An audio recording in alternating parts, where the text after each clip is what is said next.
Major general ഇന്ദ്രപാലിന്റെ thermal scan drone visuals ദൃശ്യങ്ങളാണ് പ്രേക്ഷകർ കാണുന്നത്. ഇതിന്റെ പ്രാഥമിക പരിശോധന നടക്കാനിരിക്കുന്നതേ ഉള്ളൂ. ഇത് തെർമൽ സ്കാനർ ഉള്ളൊരു ഇമേജാണ്. ഇത് എസ് വിജയകുമാർ, ഈ ചിത്രം എന്താണ്? ഇത് ഇന്ദ്രപാലിന്റെ ഡ്രോൺ സംവിധാനം പരിശോധന തുടങ്ങാൻ പോകുന്നതല്ലേ ഉള്ളൂ വിജയകുമാർ?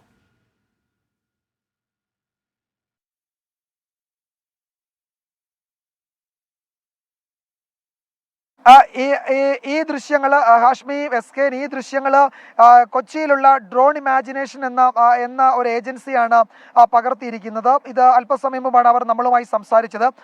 ജില്ലാ ഭരണകൂടവും അതുപോലെ തന്നെ നമ്മുടെ റവന്യൂ വകുപ്പും ദുരന്ത നിവാരണ അതോറിറ്റിയും ഒക്കെയാണ് അവരെ ഈ ചുമതല ഏൽപ്പിച്ചിരിക്കുന്നത്. അവർ ഈ ഏരിയ മുഴുവൻ അവർ മാപ്പ് ചെയ്യുന്നുണ്ട്. 3 കാര്യങ്ങളാണ്. ഒന്ന്, ഇതിൽ മനുഷ്യ സാന്നിധ്യം, ജീവന്റെ സാന്നിധ്യമുണ്ടോ, മണ്ണിനടിയിൽ ആളുകളുണ്ടോ എന്നത് തെർമൽ സ്കാൻ ചെയ്ത് അവരുടെ ഡ്രോൺ പരിശോധിച്ച് ആ മേഖലയിൽ രക്ഷാപ്രവർത്തകരെ എത്തിക്കും.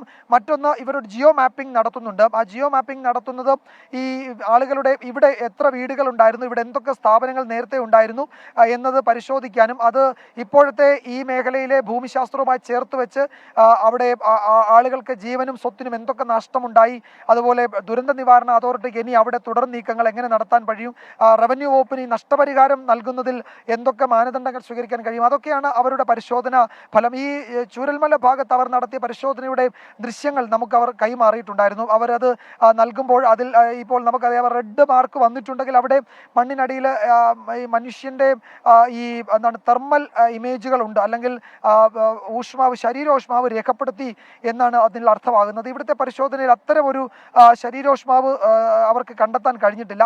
നേരത്തെ നമ്മൾ ഷിരൂരിലെ ദൗത്യത്തിൽ ഇന്ദ്രപാലൻ സാറിന്റെ സംഘം നടത്തിയ പരിശോധന കണ്ടതാണ്. അതുപോലെ അത് വെള്ളത്തിനടിയിലുള്ള പരിശോധനയായിരുന്നു. ഇവിടെ ഇവർ മണ്ണിനടിയിലുള്ള പരിശോധനയാണ് നടത്തുന്നത്. കുറെ താഴ്ന്ന് പറന്ന് അവർക്ക് ചില ക്രൂഷ്യലായ വിവരങ്ങൾ കിട്ടാൻ കഴിയും. അത് ആ പരിശോധനാ ഫലം ഈ ദൗത്യത്തിന് നിർണായകവുമാണ്. ഇതുവരെ ഈ ഭാഗത്ത് എന്തായാലും മനുഷ്യ സാന്നിധ്യം എന്ന് വെച്ചാൽ മണ്ണിനടിയിൽ ആളുകൾ കുടുങ്ങിക്കിടക്കുന്നതായി സൂചനകളില്ല എന്നാണ് ആ ഏജൻസി ജില്ലാ അഡ്മിനിസ്ട്രേഷനെ അറിയിക്കുന്നത്. അവരിപ്പോൾ മുണ്ടക്കൈ ഭാഗത്തേക്കാണ് പോയിരിക്കുന്നത്. അവിടെ അവർ നടത്തുന്ന പരിശോധന കുറെ കൂടി ആ മേഖലയിലെ രക്ഷാപ്രവർത്തനത്തിൽ പ്രധാനപ്പെട്ടതായിരിക്കും. അത് ഒരു പക്ഷേ നമുക്ക് കുറെ കൂടി ഈ ദൗത്യ സംഘങ്ങളെ കേന്ദ്രീകരിക്കാൻ കഴിയും. അത് വലിയ ഒരു ഏരിയയാണ് മുണ്ടകൈ എന്നത്. അവിടെ നമ്മൾ കാണുമ്പോൾ അറിയാം കുറേ വിസ്താരമുള്ള ഭൂപ്രദേശം, അവിടെ മുഴുവൻ മൺകൂമ്പാരങ്ങളാണ്.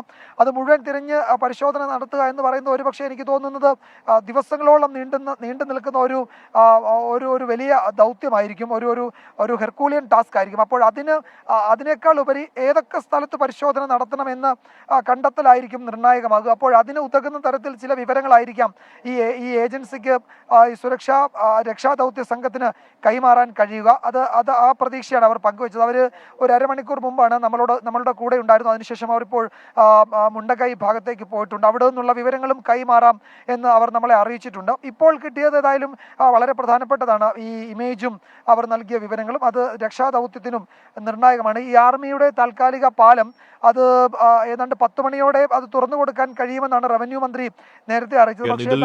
ഏറ്റവും പ്രധാനം അതിൽ ചുവന്ന പൊട്ടുകൾ ഉണ്ടെങ്കിൽ അവിടെയാണ് ആക്റ്റീവ് മനുഷ്യരുള്ളത്, ലൈവ് മനുഷ്യരുള്ളത്. അതെന്തായാലും ദൗർഭാഗ്യവശാൽ ചൂരൽമല മേഖലയിലെ ആ ദൃശ്യങ്ങളില്ല. മുണ്ടക്കൈയിലേക്ക് പോവുകയാണ് അവർ. മുണ്ടക്കൈ മേഖലയിലെ അവിടെ ഉണ്ടാവട്ടെ കൂടുതൽ ചുവന്ന പൊട്ടുകൾ, ജീവിക്കുന്ന മനുഷ്യരുടെ ചുവന്ന പൊട്ടുകൾ ഉണ്ടാവട്ടെ എന്ന് ആഗ്രഹിക്കാനേ കഴിയും. ഹാഷ്മി, എനിക്ക് തോന്നുന്നു ഇപ്പോഴും നമ്മൾ ഈ കാണുന്നത് ഈ ബെയിലി പാലം അതിന്റെ നിർമ്മാണം ഏതാണ്ട് പൂർത്തിയായി കഴിഞ്ഞു എന്നാണ് നമ്മൾ മനസ്സിലാക്കുന്നത്. ഇപ്പോൾ അല്പസമയത്തിനകം തന്നെ ബെയിലി പാലത്തിന്റെ നിർമ്മാണം പൂർത്തിയായി കഴിഞ്ഞാൽ ഉച്ചയോടുകൂടിയായിരിക്കും പൂർത്തിയാവുക. അങ്ങനെ പൂർത്തിയായി കഴിഞ്ഞാൽ കൂടുതൽ യന്ത്ര സാമഗ്രികൾ പെട്ടെന്ന് തന്നെ അക്കരയ്ക്ക് എത്തിക്കാൻ കഴിയും. ബെയിലി പാലത്തിന്റെ നിർമ്മാണത്തിന് വേണ്ടി നമ്മൾ സത്യം പറഞ്ഞാൽ വളരെ ആകാംക്ഷയോടുകൂടി നോക്കി നിൽക്കുകയായിരുന്നു. കാരണം കൂടുതൽ ശക്തമായ കരുത്തുറ്റ മെഷീനുകൾ അപ്പുറത്തെത്തിക്കാനും തിരച്ചിൽ കുറെ കൂടി ഊർജിതമാകാനും ബെയിലി പാലം പൂർണ്ണ സജ്ജമാകുന്നതോടുകൂടി സാധിക്കും.